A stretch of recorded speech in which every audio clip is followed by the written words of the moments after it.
SBT Rio, manhã. Oferecimento. Café é Evoluto. É bem melhor. Pede Evoluto.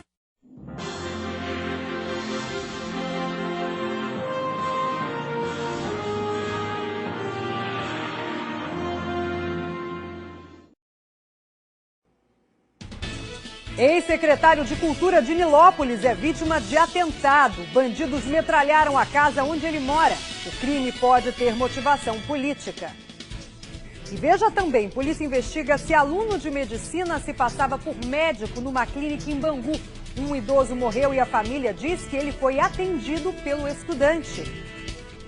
E ainda a presidente do Sindicato do Comércio de Niterói é procurada, acusada de desvio milionário. Segundo as investigações, ela faturava, acredite, R$1 milhão por mês. Olá, bom dia. Hoje é terça-feira, 9 de setembro.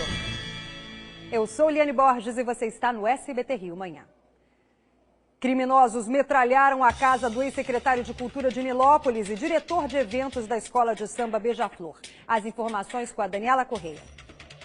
Não tenho dúvida de que isso aí é parte de uma ação motivada pela campanha política do momento. Os criminosos passaram aqui pela Rua José Braz e efetuaram pelo menos 12 disparos com uma pistola calibre 45. Os tiros atingiram, olha só, o portão da casa e aqui dentro, na garagem, atingiram também o carro da família. A gente vê no vidro vários disparos e, além disso, a janela da casa da vítima.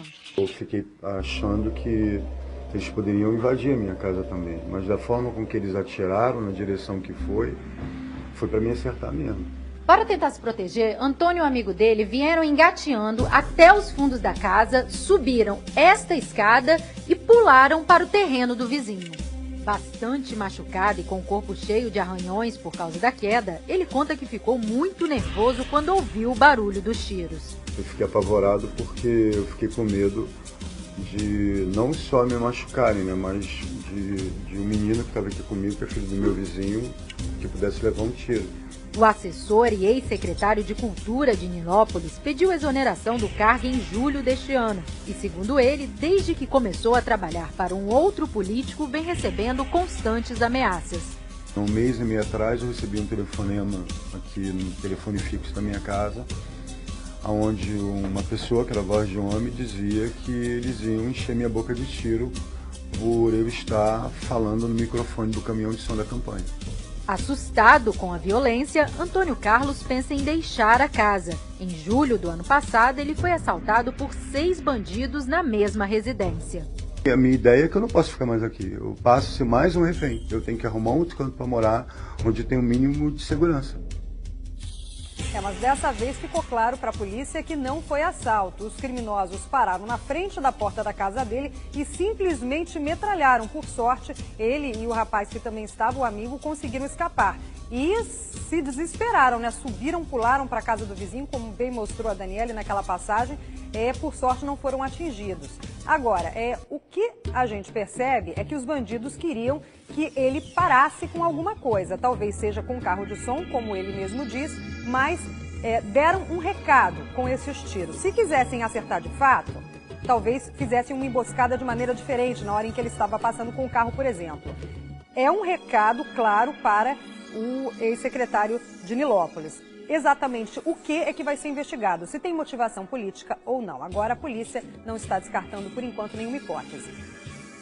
Um estudante de medicina acusado de se passar por médico é suspeito da morte de um idoso numa clínica em Bangu. Segundo a família do paciente, ele morreu enquanto era atendido pelo falso doutor. A perda não tem como descrever ela, mas a revolta é muita. A imagem do marido carinhoso com quem foi casada por mais de 41 anos vai ficar para sempre na lembrança de Dona Abigail. Poxa, a falta tá demais, né? Era tudo aqui, um bom chefe de família, um bom pai, um bom marido. O aposentado Iclair Marcos de Oliveira, de 62 anos, morreu vítima de complicações cardíacas após ter procurado socorro médico nesta clínica em Bangu. O homem que se apresentou como médico e atendeu o idoso era, na verdade, o estudante de medicina Ademir Pereira Ribeiro Júnior, de 29 anos. Durante o atendimento, familiares desconfiaram do nervosismo e da atitude do falso médico, que se apresentou como Dr. Tiago, nome de um dos médicos da unidade. Meu pai estava infartando, ele não identificou os sintomas de infarto. A enfermeira identificou, disse a ele e ele não sabia o que fazer. Após a confirmação da morte, a família de Clair chamou a polícia e na delegacia de Bangu foi descoberto que o Dr. Tiago, na verdade, era Ademir. Familiares de Clair, funcionários da clínica e estudantes de medicina já prestaram depoimento à polícia. Como não houve prisão em flagrante, Ademir vai responder em liberdade pelo crime de homicídio culposo, quando não há intenção de matar, fato que revoltou a família. Como é que a família recebe essa notícia? Quê? Eu não sabia disso. Ele não foi preso porque não foi pego. Esse é o Rio de Janeiro. E agora eu vou lutar até o fim. E Clair era aposentado da aeronáutica, tinha 2 filhos e um neto. O corpo dele foi enterrado no cemitério do Murundum, em Realengo. Cerca de 100 pessoas, entre amigos e familiares, compareceram ao funeral. A clínica onde o aposentado faleceu informou que está colaborando com as investigações. Eu espero a justiça, né, meu filho? Porque assim como foi o meu marido, pode ser um de nós também. Que ele seja preso, que ele responda por um processo na intenção de matar, sim. Já não é a primeira vez. Há pouco tempo tivemos um outro caso, também numa clínica particular, de um falso ortopedista que também é acusado de matar pessoas. Esse aí é, segundo as investigações, um estudante de medicina, mas ele não pode clinicar, não pode atender quem entra no hospital, principalmente um idoso, né? Uma situação já delicada e é atendido por um estagiário, não pode. Em nota, o Conselho Regional de Medicina do Estado do Rio de Janeiro, o CREMERGE, diz que vai abrir sindicância para curar esse caso. Porque um aluno de medicina não pode atender um paciente sem que haja um médico preceptor ao lado, ou seja, um médico orientador fazendo toda esse meio de campo, né? Não dá para o estagiário, o estudante, fazer esse tipo de atendimento. Isso fica claro, fica óbvio. E a gente vai ao vivo com o Daniel Penafirme, ele tem mais detalhes? Então vamos direto com o Daniel Penafirme agora. Ô Daniel, bom dia para você. Você que acompanhou toda essa história do estudante de medicina, o que a família disse com mais detalhes, por gentileza? E você chegou a ouvir alguém da unidade de saúde? Na verdade, o pessoal da unidade de saúde, Eliane, muito bom dia primeiramente, informou que fez o contrato aí com esse estudante de medicina e na ocasião ele apresentou documentos de médico, portanto a clínica se diz tão enganada, digamos assim, quanto a família. O que talvez seja discutível é até que ponto essa documentação, que seria falsa, de acordo com a clínica, apresentada aí pelo médico, exime esse estabelecimento de alguma responsabilidade. Né? No entender de alguns especialistas, não exime. A partir do momento que o sujeito bota lá um médico atendendo a população, a responsabilidade pelo atendimento passa a ser daquele estabelecimento, daquela unidade de saúde. O detalhe é que a família não se conforma. O seu Clair era uma pessoa muito querida ali na vizinhança. Ele morava em Realengo há 41 anos com a esposa, nas proximidades ali, logo na entrada da comunidade do Batã. E trabalhava, fazia ali um complemento de renda da aposentadoria, fazendo pipas para a criançada. Então a casa do seu Clair vivia cheia de crianças, cheia de gente, ele também distribuía bala para a criançada, era tido como uma pessoa muito alegre e muito amiga, principalmente das crianças na região. Família muito arrasada, família abatida e promete lutar até o fim por justiça. Obrigada, Daniel. E a polícia fez uma operação para cumprir 10 mandados de busca e apreensão contra pessoas ligadas à presidente do Sindicato do Comércio de Niterói. Ela é investigada por crimes contra a fazenda pública. Ninguém foi preso. Eduardo Oliveira. A presidente do Sindicato dos Empregados do Comércio de Niterói e São Gonçalo, Rita de Cássia da Silva Rodrigues de Almeida, é suspeita de faturar até R$1 milhão por mês com o desvio de verba da entidade. Segundo a delegada, Rita teria começado a desviar os recursos em 2010. Atualmente, ela movimenta grande quantidade de dinheiro vivo e paga os próprios imóveis com os cheques dos comerciantes. Ela utiliza notas promissórias para pagar esses bens, para não circular na conta corrente dela ou de terceiras pessoas que são utilizadas nessa negociação. O dinheiro desviado seria da taxa que comerciantes pagam ao sindicato para que os funcionários trabalhem aos domingos e feriados. Acordo que deve ser homologado semanalmente. Ela desvia boa parte desse dinheiro, utilizando em proveito próprio. Essa taxa serviria para reverter em prol dos sindicalizados. Os comerciantes pagam essa taxa para eles terem assistência dentária, assistência médica, remédios com desconto. A sindicalista deve responder pelos crimes de apropriação indébita, formação de quadrilha, lavagem de dinheiro e sonegação fiscal. E, se condenada, pode pegar mais de 20 anos de prisão. Tem muito sindicalista que se apropria indebitamente, como é o caso da investigação contra essa senhora, do dinheiro das pessoas a quem eles deveriam representar, né? A quem o sindicato deveria representar. Agora, o que a polícia está investigando é se ela usou laranjas. Como é que ela fazia isso? Ela pegava o dinheiro, mas não colocava na conta dela. E essa senhora tem uma mansão na região dos Lagos. A polícia está muito bem documentada. Só que para comprovar, às vezes, é um pouco mais complicada a relação porque não coloca no nome da própria, né? A pessoa acaba usando parentes, conhecidos, para fazer essa lavagem de dinheiro. E um caseiro condenado por matar o casal Starrelli vai para o regime semiaberto no Rio de Janeiro. O crime foi em novembro de 2003 e repercutiu internacionalmente. O casal, para quem não lembra, foi brutalmente assassinado a golpes de pé de cabra. Preso há 10 anos, o criminoso foi beneficiado pela progressão da pena. O repórter Daniel Penafirme explica melhor para a gente. Daniel, por favor, relembre o caso com mais detalhes e agora, então, ele recebeu esse benefício da justiça, é isso? Recebeu, Eliane, é o caseiro Josiel da Conceição Santos, ele que é acusado de matar o casal Starrelli, o casal Todd e Michelle Starrelli. O crime aconteceu em 2003. Ele teve aí o benefício da liberdade do regime semiaberto concedido pela juíza Natasha Maculan Adum Dazi, da Vara de Execuções Penais. Ela considerou que o Josiel já cumpriu tempo hábil para a progressão da pena e que teve bom comportamento na cadeia desde que foi preso. Esse crime teve ares de crime perfeito, né? O FBI veio ao Brasil supervisionar as investigações, já que não foi encontrada uma impressão digital sequer. O caseiro matou o casal Starrelli por causa de uma injúria racial. Ele teria se desentendido com o Todd dias antes e acabou entrando pela janela para cometer o crime, matou o casal com pé de cabra, isso em 2003. E agora ele, que chegou a confessar o assassinato, volta às ruas. Pode sair a qualquer momento da cadeia.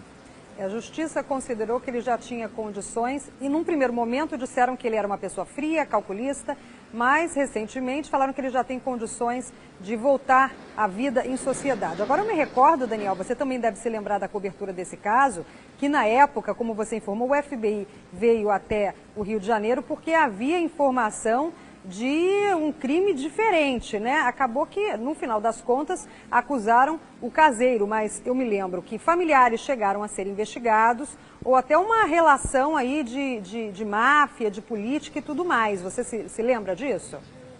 Recordo, lembro que cobri esse caso para uma emissora de rádio na qual eu trabalhava naquela ocasião. Foram levantadas 13 hipóteses para esse crime. Por isso, inclusive, que o FBI veio ao Rio de Janeiro. Hipóteses de crime ligados à política, crimes ligados à atividade empresarial do casal, né, atividade profissional do casal, crime ligado à causa familiar, né, chegaram a suspeitar, inclusive, dos filhos desse casal, crimes ligados também à religião, poderiam ter sido executados em algum ritual religioso, mas, no fim, acabou prevalecendo a versão de que o caseiro lá desse condomínio teria entrado pela janela na casa do casal Starrelli, no condomínio de luxo, na Barra da Tijuca, e cometido esse assassinato. Ele disse que teria usado o pé de cabra, inclusive, para arrombar ali a janela, já que foi por isso que não teriam sido encontradas as impressões digitais. Mas o próprio aparecimento, digamos assim, desse culpado foi cheio de controvérsias. Ele primeiro confessou o crime, depois chegou a dizer que foi torturado no interior da Secretaria de Segurança Pública, que teriam colocado um balde na cabeça dele e batido no balde até que ele confessasse. Enfim, fato é que ele acabou sendo condenado pelo crime e agora vai para a rua. Muito obrigada pelos esclarecimentos, Daniel. E criminosos gravam um vídeo ostentando armas, avisam que vão retomar uma comunidade em Volta Redonda e ameaçam o delegado. A Weila Gonçalves mostra. 5 bandidos com os rostos cobertos aparecem armados. Além de avisarem que vão retomar o Morro da Conquista, mandam recado para o delegado. Aí, da 29, da 93.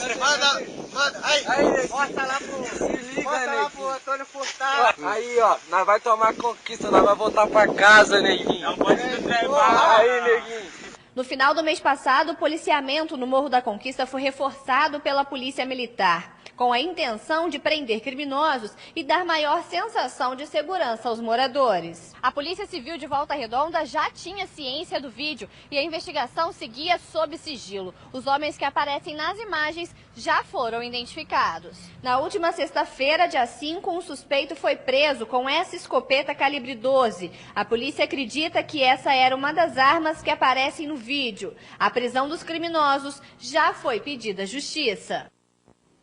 E atenção, novidades no caso da jovem que saiu de casa para fazer um aborto no último dia 26 e desapareceu. Daniel Penafirme, que novidades são essas?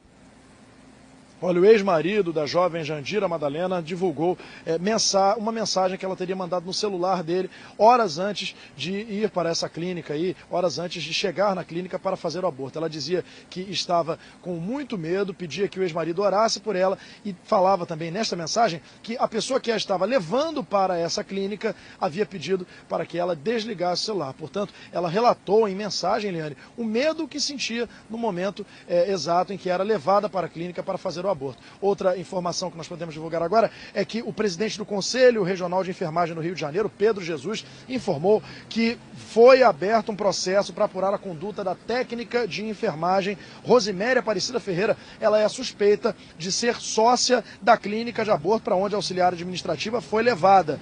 Se ficar comprovado o envolvimento de Rosiméria na prática de abortos, ela pode perder o registro, pode ter o registro aí cassado, Liane.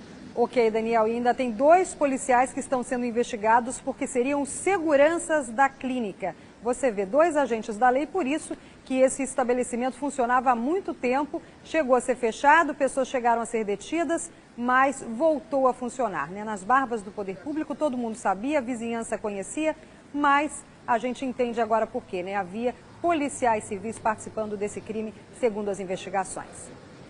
E agora, para você que vai sair de casa, vamos às câmeras da 7 Rio, ver como é que está o trânsito. Essa é a linha vermelha na altura do Caju. Tá bom até o fluxo sentido centro do Rio, apesar de muitos carros, 7 horas e 16 minutos. Não tem engarrafamento aí. Na Avenida Brasil, olha só, a condição é bem pior para o motorista, na altura de Bom Sucesso. Pode rodar, agora a gente tem o gasômetro na altura do Caju, fluxo intenso com retenção para o motorista nesse horário. E 22 pessoas ficaram feridas num acidente entre 2 ônibus na zona oeste da cidade. Daniele Correia.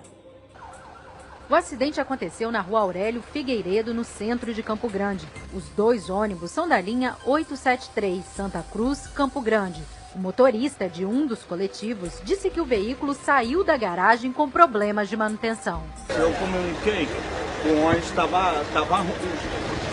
Aí o despachante, o despachante, tira esse carro daqui e, quando chegar lá na 7 de abril, tu recolhe. Aí eu ainda falei, mas o carro tá vazando ar. 22 pessoas ficaram feridas no acidente. Bombeiros foram chamados para socorrer as vítimas. Alguns feridos foram levados para o Hospital Rocha Faria, em Campo Grande. O trânsito no local ficou bastante congestionado. A empresa Jabu, responsável pela linha, não quis falar sobre a colisão. Não quis falar por quê, né? Tem alguma responsabilidade sobre o incidente? O motorista, você viu aí, disse que o carro estava vazando água. Por que ficou rodando então? Essa é a minha pergunta, né? 22 pessoas acabaram feridas. E os roubos a pedestres aumentaram cerca de 40% no segundo trimestre deste ano em comparação com o mesmo período do ano passado. Um dos alvos preferidos dos bandidos são os celulares. Quem conta é o Léo Santana. Os ataques podem acontecer nas calçadas, ou até mesmo na volta para casa dentro do ônibus. Hoje mesmo eu vim no Rio Branco. O que aconteceu? Assalto. Eu ando todos os dias no Rio de Janeiro, sempre a gente vê alguma coisa. O que a população já sente, a ONG Rio Como Vamos comprovou a partir de dados do Instituto de Segurança Pública. No segundo trimestre deste ano, foram registrados mais de 12 mil roubos de rua no Rio de Janeiro, um aumento de quase 40% em relação ao mesmo período de 2013. O índice só diminuiu um pouco na comparação com os primeiros 3 meses do ano, que foi a primeira queda nos últimos 18 meses. Essa redução pode ter sido influenciada pelo reforço no policiamento na cidade durante a Copa do Mundo. Mas, por enquanto, não há nada que confirme essa hipótese. Certo é que os cariocas estão assustados e cada vez mais buscam formas de se proteger dos assaltos. Tenha todos os receios possíveis, né? O maior cuidado mesmo. Não tem como não ter cuidado. A gente não anda com bolsa e nem com celular, né? Anda tudo escondido. A coordenadora da ONG diz que o recente avanço da criminalidade em favelas pacificadas pode explicar o aumento dos roubos em toda a cidade. E alerta, é preciso sempre fazer o registro na delegacia. Muita gente diz, de que adianta eu ir denunciar? Adianta sim. Adianta sim, adianta para nós cariocas, adianta para a polícia. Quanto mais nós denunciarmos, melhor a polícia tem chances de desempenhar suas responsabilidades. Em nota, a PM pede que as vítimas registrem as ocorrências para melhorar o policiamento e mapear as regiões com maior índice de crimes. E mulher e idoso, então, é o alvo preferido, né? São os alvos preferidos. Mulher já sabe o que fazer, coloca o celular aqui no meio, no sutiã. Às vezes o dinheiro, o idoso que está pegando no banco, vai espalhando pelo corpo. São medidas que a gente toma para não ser roubado. E agora falando ainda sobre os assaltos, cansados de tantos crimes desse tipo, moradores de Irajá penduraram faixas contra a violência em ruas da região. Essa eu quero ver, pode rodar. O pedido de socorro está em vários pontos do bairro Araújo. Nem andar com o celular, vou estar até guardando aqui, porque toda hora tá tendo assalto, entendeu? Assustados, os moradores contam que pedestres e motoristas são atacados dia e noite por bandidos armados. Quando vai entrar no caixa de rende, levam um carro e levam tudo. A falta de policiamento é a reclamação mais constante. Eu não vejo segurança nenhuma. Acho que tem que ter mais policiamento mesmo. Não é a primeira vez que a população do Rio espalha faixas e cartazes para reclamar da violência. Na Barra da Tijuca e em Guadalupe, os moradores usaram o mesmo recurso. Infelizmente a gente fica à deriva. Fica orando. Quando sai de casa, a gente ora, esconde tudo e entrega para Deus. Porque se não for Deus, a polícia está difícil. Dados do Instituto de Segurança Pública apontam um aumento na violência em Irajá. Entre janeiro e julho deste ano, o roubo a celular quase dobrou em comparação com o ano passado, um crescimento de 91%. Já o roubo a pedestre subiu 41% e o furto a veículo 32%. Se pede policiamento não vem. Então a pessoa usa aquilo que tem, que eu acho que é democrático, vai botar a faixa para reclamar do que está se passando. A faixa vai alertar a polícia, agora o bandido vai continuar assaltando se não tiver nenhuma medida. Eu quero saber o que disse a Polícia Militar. Em nota, a PM disse que o comandante do batalhão de Irajá se reuniu em agosto com a direção do Shopping Via Brasil para definir novas estratégias para a região. Entre as medidas estão o reforço no policiamento a pé, o regime adicional de serviço, RAIS, que significa, os policiais acabam fazendo hora extra e são pagos por isso, e também o patrulhamento motorizado na Avenida Brasil, perto da entrada do bairro Araújo. O comando do batalhão de Irajá disse também que conta com policiamento realizado por viaturas 24 horas e policiais a pé. Pelo visto, não está dando jeito. Agora, não é só em Irajá, a gente sabe que o restante da cidade também precisa ter reforço. O problema é considerar as áreas que são de maior risco e em que os índices de criminalidade estão nas alturas. É o caso da região de Irajá. E o ex-traficante Alexander Mendes da Silva, o Polegar, prestou depoimento nesta segunda-feira na DH da Barra.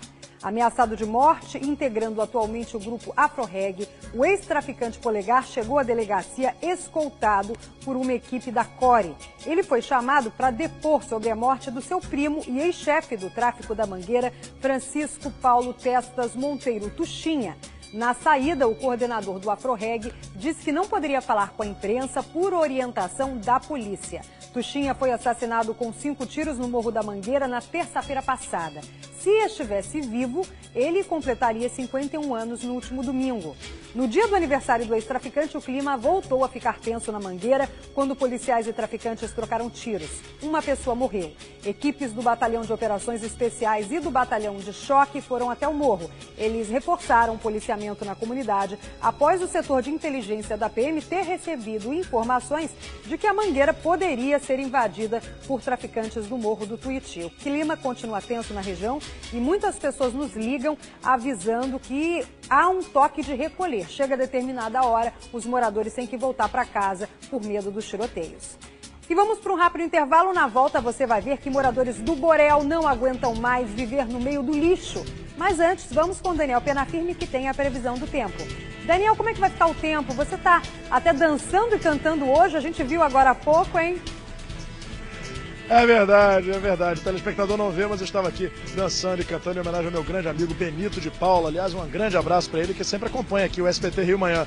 Olha só, minha amiga Eliane Borges, previsão para hoje é de céu claro, com poucas nuvens. Mostra lá o céu, Pedrão, por favor. A temperatura no momento aqui em São Cristóvão na casa dos 21 graus. E o tempo, a temperatura deve oscilar hoje entre 15 e 31 graus. Pela tarde, aumenta um pouquinho a nebulosidade, mas não há previsão de chuva. E ao som de Benito de Paula que eu vou me despedindo e anunciando que daqui a pouquinho a gente volta com outras notícias aqui no SBT Rio Manhã. E meu amigo Charlie, já voltamos. Whitney Houston, uma grande estrela da música. A hora de morrer é agora. Ela precisa de proteção. Ela me implorou que chamasse você. Eu estou com medo. Ela sabe sobre a bomba? Frank, eu preciso de você. Você já gostou de alguém? E você morreria por mim? Kevin Costner. O Guarda-Costas. Cine Espetacular. Hoje, 11 da noite, no SBT.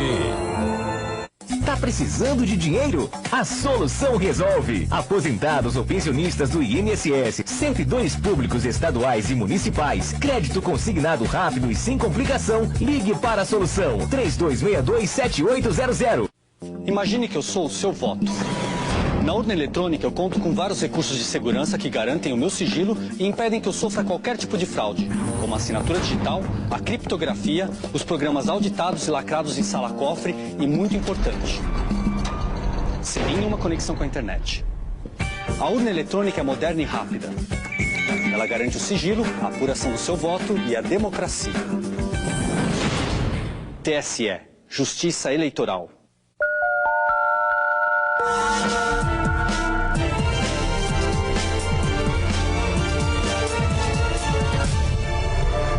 Someday by Justin Bieber. Fale com uma consultora ou consultor Jequiti. Já notou que quando você deseja muito uma coisa, repara nos mínimos detalhes?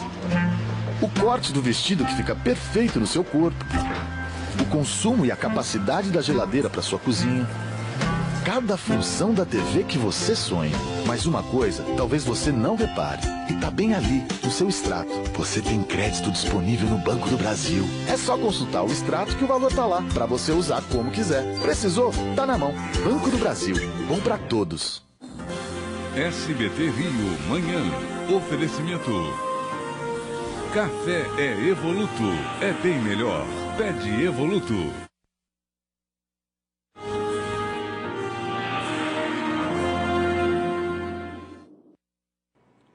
Olá, bom dia! Você quer uma dica para começar a sua manhã bem desperto? Tome um cafezinho, um café Evoluto, forte, saboroso, um café que é produzido pela Cochupé, a maior cooperativa de café do mundo e que você já encontra no supermercado próximo à sua casa.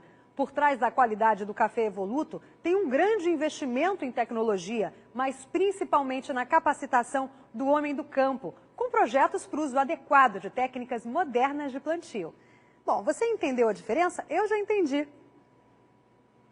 É bem melhor. Na próxima compra, pede Evoluto.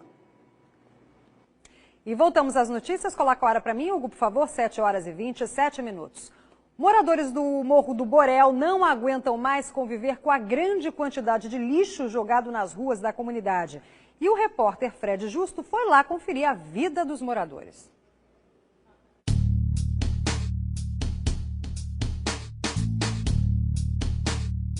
Nós estamos aqui no alto do Morro do Borel, na zona norte da cidade, mais especificamente chegando agora aqui à Rua Nova. A gente veio checar a informação de que há muito lixo espalhado por aqui e logo de cara a gente já percebe que há mesmo muita sujeira jogada aqui no chão, tanto é que daqui para frente o nosso carro de reportagem já não consegue mais passar e a gente vai ter que seguir a pé.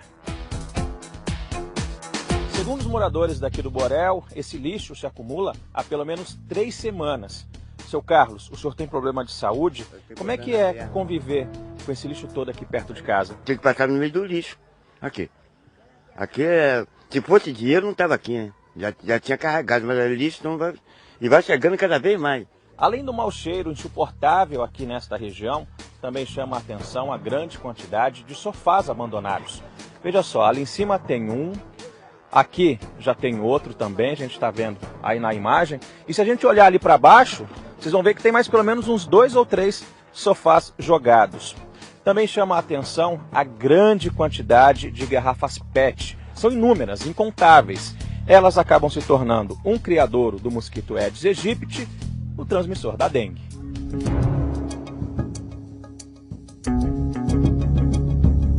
Ô Jéssica, a perna da sua filha está toda com marca de picadas, né? Das moscas que rondam aqui esse lixão, né?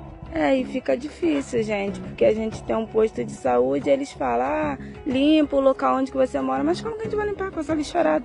Tem gari? Tem, mas eles escolhem o lixo, eu acho que tinha que tomar uma providência.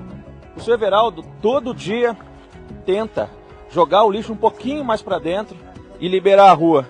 Mas, senhor Everaldo, é muito lixo, fica difícil, né? Tá fica difícil.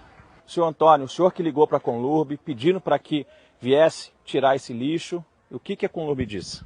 Eu ligo, aí no outro dia eles me mandam uma mensagem pelo celular, aí vem, tira um pouco do lixo e aí vai embora, volta o problema de novo, ligo, retorna a ligação e assim tá continuando, mais de ano continuando essa sujeirada aí, cara. O morador tem que ajudar sim, mas se não tiver coleta, como é que a gente vai poder cobrar do morador? Não tem como cobrar.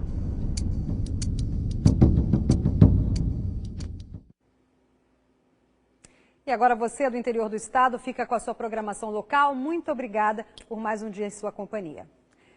Agora eu quero saber a respeito da matéria. A Conlurb disse que realmente houve um problema na localidade conhecida como Terreirão, onde essa matéria foi feita. 2 carros teriam ficado estacionados irregularmente na frente das caçambas, o que inviabilizou a remoção dos resíduos. Tudo bem, faltou gari, faltou coleta, tem que ter, é necessário que, além da UPP, tenha essa questão social nas comunidades. Agora, também, como disse o morador, o cidadão tem que ter educação, tem que colocar o seu lixo no dia da coleta, né? A rua residencial, assim como as casas que ficam no asfalto, também dentro da comunidade, o morador tem que ter essa consciência de que precisa colaborar. Olha, e agora a gente tem um recadinho, é isso? O SBT Rio e o SBT Rio Manhã tem Instagram. Olha que legal para você, acessa lá. @SBT Rio Oficial é o nosso Instagram, então a partir de hoje você já vai ver as nossas fotos e os bastidores do SBT Rio, já muita coisa foi postada, olha só, você já pode entrar lá então. E todos os dias a nossa equipe da produção avalia, vê as fotos, posta lá para você, tá bom? Muito obrigada pela sua companhia, eu fico por aqui, um ótimo dia. Tchau, tchau.